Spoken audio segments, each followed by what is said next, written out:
nous avons aussi Badis Khnissa qui est avec nous, représentant de Talaya El Hurriyat. Bonsoir, c'est Jamal. Bonsoir, merci d'être avec nous. C'est moi. Voilà. Badis Khnissa, sur la même question, sur le même sujet. Écoutez, encore une fois, moi je pense que je mettrais plutôt ces exercices récents dans la case plutôt de diversion. Je pense qu'on est tous immunisés aujourd'hui face à ce type d'actions qui ne sont plus, on va dire, un secret pour personne. J'irai plus loin. C'est peut-être aussi des exercices qui, in fine, pour certains en tout cas, de leur objectif, de polariser l'attention sur ce type de débat, et non pas sur le vrai débat qui se pose aujourd'hui. Et je pense que vous l'avez très, très justement dit tout à l'heure. Le diagnostic, je pense que nous le connaissons tous autour de cette table et les millions d'Algériens. Maintenant, nous voulons des perspectives. Nous voulons en fait un avenir collectif, qui plus est. Donc, ressasser ad vitam aeternam des constats, des débats stériles comme nous le voyons aujourd'hui, moi j'irai plus loin. Vous parlez effectivement de report. Je suis désolé, il y a un raisonnement très, très logique qui consiste à dire que ce qu'ils n'ont pas pu faire en 20 ans, nous ne pourrons pas le faire en 6 ou 12 mois. Donc parler aujourd'hui de prolongation ou de continuité pour corriger ou faire un erratum de ce qui a été fait par le passé, c'est faux. Ça, c'est une évidence pour tout le monde.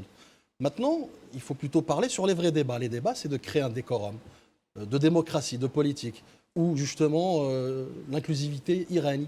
Donc l'opposition, la société civile, le peuple souverain, bien évidemment, qui est l'épine dorsale de ce débat, qui devrait être l'épine dorsale. Aujourd'hui, il y a une constitution, fort heureusement, dans sa globalité, bien évidemment, je parle, qui est justement ces fondations, ce socle, qui permettrait, in fine, de peut-être se prémunir de dérives. Aujourd'hui, nous voyons une prolongation. Laissons la Constitution parler au moment opportun pour pouvoir rectifier cette trajectoire. Mais encore une fois, je persiste et signe. Nous sommes dans une dimension dans laquelle, je dirais, si la vérité blesse, le mensonge tue. Aujourd'hui, il faut arrêter. Chaque jour qui passe est un jour de perdu. Chaque temps de perdu est un temps précieux qui nous mène vers une trajectoire inconnue. Aujourd'hui, on a un peuple en face, attention, qui n'est pas absent, contrairement à ce qu'on pense. Et ce peuple, il vit dans la décrépitude la plus totale. Ce peuple vit dans la déception, dans le désespoir. Donc on a besoin de l'accompagner pour pouvoir créer des leviers. Mais ce n'est pas avec des débats comme cela, bien évidemment, stériles, encore une fois, qui ne mènent nulle part, qu'on pourrait faire bouger les lignes. Très de Moujahid, toujours, vraiment, c'est parole d'évangile, comme on dit. Je ne veux pas dire parole de Coran. Le chef de l'État, dont le mandat s'achève à cette date-là, a été sollicité à poursuivre sa mission et donc à être candidat par les principales formations politiques, des organisations syndicales et patronales et le mouvement associatif. Si à aucun moment le président n'a fait connaître sa réponse, sans doute parce qu'il estime qu'il est encore trop tôt, il n'a pas pour autant omis le prochain rendez-vous électoral, estimant à juste titre qu'il s'agit de faire en sorte que la souveraineté du peuple algérien soit respectée et que donc seules les urnes sont à même de trancher dans une compétition pluraliste. Est-ce que vous avez compris? Rien.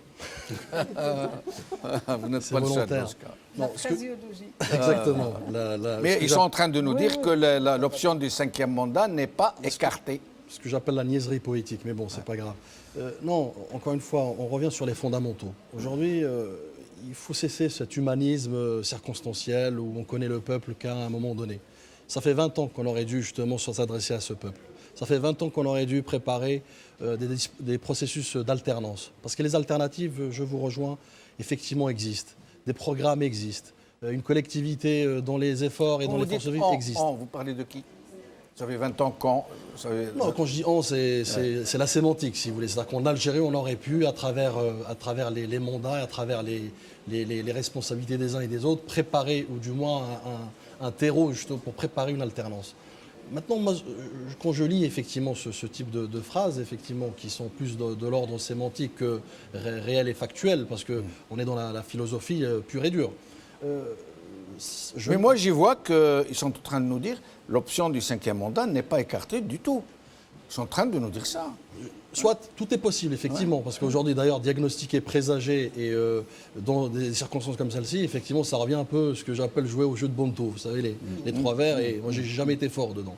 Donc, non, plus sérieusement, c'est que ce que je considère et je décèle dans ces rédactions, que ce soit celle-ci ou d'autres précédemment, c'est qu'il y a une certitude, effectivement, où ce régime a perdu la boussole politique. Si tant est ce qu'il a eu un jour, effectivement. Mais là, catégoriquement, il l'a perdu. Ce régime, effectivement, essaye de s'accrocher tant bien que mal dans des dispositifs qui développent, qui créent du jour au lendemain, en faisant croire, effectivement, que nous avons compris, nous allons vers une deuxième république dans 6 mois, dans laquelle le peuple... Pourquoi vous dites deuxième république? Il y en a eu une première? Écoutez, Je vous théoriquement... pose la question de façon claire. Non. Est-ce que nous avons eu une première république? Est-ce que vous considérez qu'il y a eu une république dans ce pays? Écoutez, j'ai la faiblesse de croire, effectivement, on aurait pu du moins avoir cette chance de la créer. Oui. Nous l'avons loupé. Donc on ne l'a pas eu. Donc il n'y a pas de deuxième. Nous attendons d'avoir une première république. Honnêtement, je ne me focalise pas effectivement sur les terminologies. Je me focalise in fine sur le peuple. Effectivement, on peut appeler ça, on est à la 5e République ici en France peut-être, voire aller vers la 6e. Mais ce qui prime, c'est le peuple. Voilà. Le peuple algérien aujourd'hui a besoin d'une nouvelle offre politique. L'offre soporifique aujourd'hui a donné naissance à ce type d'agissement, effectivement, où les uns et les autres se donnent je dirais, cette qualité de paternalisme envers le peuple et qui se donne cette fonction de parler au nom du peuple. On l'a bien vu. Et d'ailleurs, on a bien vu aussi, à juste titre, cette politique du volte-face. Ce que j'ai qualifié le syndrome du balancier. Non, la politique, c'est du sérieux. Un processus démocratique, une alternance, ce n'est pas un menu à la carte. On doit impérativement poser ce que j'ai appelé tout à l'heure le décorum politique, dans lequel nous devons, à tout un chacun, jouer son rôle pleinement, sérieusement, pour pouvoir amener ce peuple vers une vraie transition. Maintenant, la phraseologie, comme on disait tout à l'heure, ne mène nulle part. Qui plus est, nous sommes dans une situation catastrophique, désastreuse. Nous prenons une trajectoire que nous ne maîtrisons plus. Qu'on se le dise. Juste pour finir, oui. Et quand on a parlé tout à l'heure de la continuité, j'aimerais apporter cet éclairage aussi, si vous me permettez. Vous savez, on parle de continuité, de bilan. Et je vais vous dire une chose. Il y a 2 aspects, 2 indicateurs, et non des moindres, qui sont pour moi, à mes yeux, sans équivoque, qui sont non négociables. Le premier, c'est la harga, dont vous avez évoqué, je pense, hier, une couverture spéciale. La harga, ce que j'ai qualifié aussi d'exode funeste de notre jeunesse, et d'ailleurs d'autres catégories socioprofessionnelles et de la société se joignent à cet exode funeste. Donc, un échec social, flagrant. Ensuite, vous avez les multiples recours aux planches à billets. Échec économique. Conjuguez les deux, vous trouvez une explosion. Que ce soit crise politique, voire crise sociale in fine. Et c'est cela dont on veut éviter à terme. Et pour cela, on a besoin de dialogue, effectivement. On a besoin que ce régime sorte de son mutisme suicidaire, encore une fois, et se pose autour d'une table. Parce que tous les conflits ont abouti autour d'une table. Je ne dis pas un dialogue n'importe lequel, un dialogue, effectivement, foncièrement honnête et juste, équitable, dans lequel tous les participants ont le droit de regard et de réserve pour pouvoir élaborer un agenda de ce dialogue. Merci Badis Khnissa.